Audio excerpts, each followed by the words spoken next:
मैंने तो खुल के बता दिया, या हमारे वकील नालायक होंगे, जो मुझे तो जो है वो नहीं लगता, या फिर इलेक्शन कमीशन का अभी इस खत से पता चला है कि वो फुर्ती जो है वो दिखा सकती है जो उसने दिखाई है।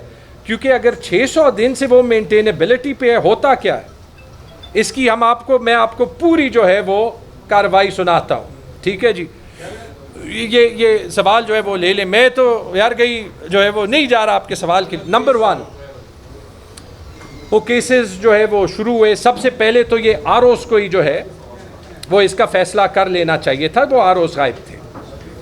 इलेक्शन कमीशन के पास जब हम गए, उन्हें फैसला करना चाहिए था, क्योंकि ये सारा सबूत जो मैंने पेश किया है ये 15 फरवरी तक जो है वो साबित था। उसके बाद जब नॉर्मल केसेस शुरू हुए तो शुरू में उनकी सुनवाई हुई, फिर एकदम से जो सिटिंग हाई कोर्ट के जजेस थे उन्होंने डिले करना शुरू किया।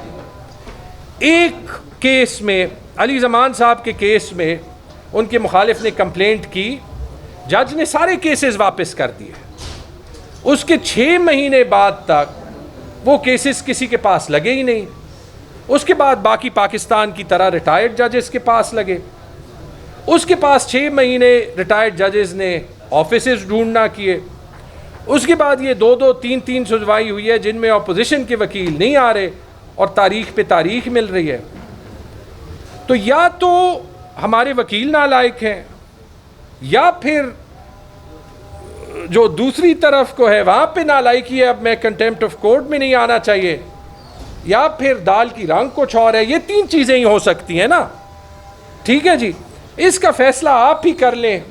हम जो है वो अपनी फाइट जो है वो ज़रूर कर रहे हैं। हाँ, लेकिन इसीलिए जब ये सब कुछ है, कैसे हो सकता है कि इसकी इन्वेस्टिगेशंस ना हो?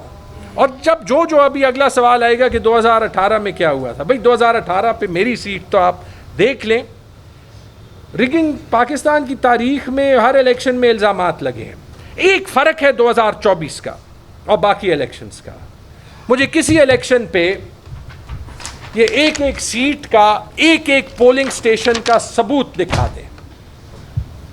मैं ये नहीं कह रहा कि रिगिंग नहीं हुई। मैं अपने चचा के साथ, इफ्तिखार झगड़ा साहब के साथ 1993 से इलेक्शन डे, एक इलेक्शन डे देख रहा हूँ। रिगिंग कहाँ पे होती थी? जहाँ पे पोलिंग स्टेशन टेक ओवर हो जाता था। डब्बे से जो वोट बाहर निकलते थे, अगर आपका बंदा अंदर होता था, वहाँ पे रिजल्ट मिलता था। मैंने पेशावर में 1993 के बाद वो रिजल्ट चेंज होते हुए नहीं देखा गया। रिगिंग के इल्जामात बैलेट स्टफिंग के लगते थे। यहाँ पे तो इलेक्शन कमीशन की वेबसाइट पे मौजूद है, ये 9 सीटें भी नहीं। नालायकी का हाथ देख लें।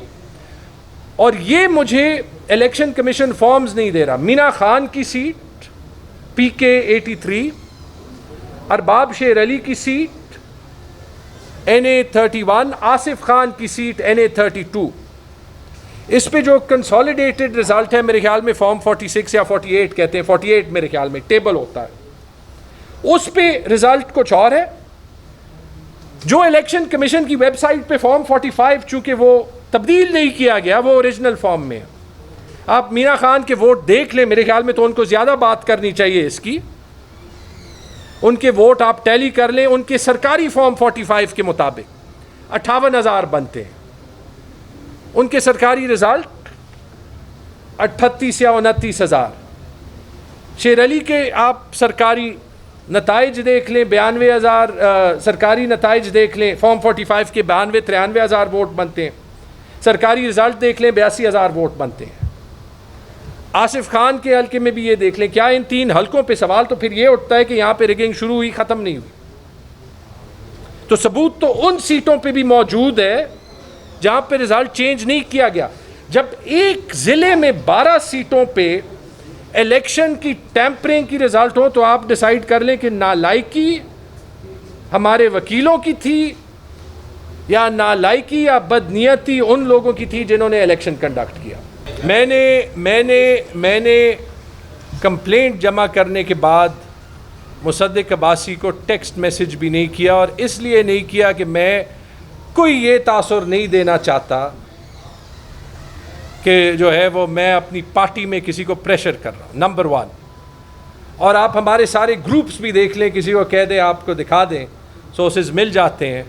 आपको मेरे और उनके दरमियान किसी ग्रुप पे भी कोई एक मैसेज जो है वो नहीं नज़र आएगा कि मैंने अपना काम कर दिया और मेरे ख्याल में उसके जो नताइज मुझे चाहिए थे कि ये सारा प्रोसेस एक्सपोज हो जाए, वो एक्सपोज भी हो गया।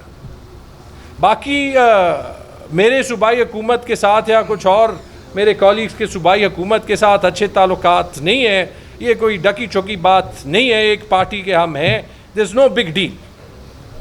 पर हाँ, मैं सूबाई हुकूमत को भी अपना पॉइंट ऑफ व्यू फ़ोन पे नहीं दूंगा, मैं उन्हें इन राइटिंग दूंगा। और मैं, क्योंकि ये सारे फॉर्मल प्रोसेसेस होने चाहिए, ये कोई पर्दे के पीछे नहीं होना चाहिए, तो ये सारी कार्रवाई जो है वो फॉर्मल होगी। बाकी सूबाई हुकूमत का स्टांस आप सूबाई हुकूमत से ही पूछ लें। मेरा काम, जहाँ तक भी मैं इमरान ख़ान के मैंडेट के लिए लड़ सकूँ या इमरान ख़ान के मिशन के लिए लड़ सकूँ, मेरी पर्सनल कैपेसिटी में, पार्टी के एक वर्कर होते हुए उस कैपेसिटी में, वो मैं करूँगा। आप क्या कह रहे हैं कि एजेंसीज़ ने किया, इन्वेस्टिगेशन करा दें ताकि पता जो है वो चल जाए। बाकी जो आजकल होता है, मेरे ख्याल में इन द सेम वे कि थोड़ा सा मोहतात तरीके से आप भी बोलते हैं, ठीक है, उसी तरह से इस मुल्क में रहना हो तो फिर थोड़ा सा मोहतात तरीके से जो है वो हम सब को जो है वो बोलना पड़ता है। इसमें भी कोई छुपी बात अभी नहीं है। नहीं, मैं ये तो मैं बिल्कुल नहीं समझता। मैं यही कहता हूँ, किसी के साथ अच्छे ताल्लुकात होने या ना होने की वजह से कभी अनफेयर बात नहीं करनी चाहिए। बहुत जो बातें हमने नहीं की अपनी पार्टी के लिहाज से, वो इसीलिए कि किसी और में टीम स्पिरिट हो या ना हो, तैमूर झगड़ा में है, फाइटिंग स्पिरिट भी है। सिर्फ नाम जो झगड़ा है वो इसलिए नहीं है कि गांव का नाम झगड़ा है, फाइटिंग स्पिरिट भी है। लेकिन जो आपने बात की, कसूर इलेक्शन रन करने का, कसूर जो है वो ट्रिब्यूनल रन या ना रन करने का इलेक्शन कमीशन का ही है। हाँ, जो मेरा सूबाई गवर्नमेंट से गिला है वो ये है कि वो जुडिशल कमीशन जब इमरान ख़ान ने 4 बार कहा था वो बनना चाहिए था, और जब जुडिशल कमीशन नहीं बन रहा तो आपके पास इंक्वायरीज़ एक्ट है। वो इंक्वायरीज़ एक्ट के तहत वो इंक्वायरी किसी भी क्रेडिबल रिटायर्ड जज के तहत हो सकती है, आज भी होनी चाहिए, क्योंकि एक बंदे की मैंडेट की बात नहीं है। चले मैं आपको कह देता हूँ, मेरी एफर्ट्स की वजह से ये सीट वापस भी हो जाए, मैं उस दिन रिज़ाइन करने के लिए तैयार हूँ। मुझे अपनी सीट की लालच नहीं है, ठीक है। मुझे जो है वो ये निज़ाम दुरुस्त करने के लिए मैंने सियासत ज्वाइन की थी, इसलिए मैंने इमरान ख़ान का इंतखाब किया था, इसीलिए मैं यहाँ पे हूँ, ठीक है जी। हाँ, वो और वो जो मैंने अभी आपको कहा है कि जो मेरे ख्याल में सूबाई हुकूमत को करना चाहिए, उसके लिए मैं दोबारा लिखूँगा। और इसलिए तो मैं एंटी करप्शन के पास गया कि चले मुझे रिज़ल्ट ना मिले, लेकिन हम यहाँ पे उन लोगों को तो रोकें। और अभी तो वो फाइल ऑन रिकॉर्ड है और ऑन रिकॉर्ड ही रहेगी कि जिसने ये काम किया है, या 2 दस्तखत हुए, आज नहीं तो कल, कल नहीं तो परसों, परसों नहीं तो साल बाद। भुट्टो साहब के केस का फैसला 50 साल बाद भी हो ना, 50 साल नहीं वेट करना पड़ेगा। मुझे जो है वो ये रिगिंग का जो इशू है, ये इंशाल्लाह जब तक मैं सियासत में हूँगा, इसको हम जो है वो तकमील तक पहुँचाएंगे।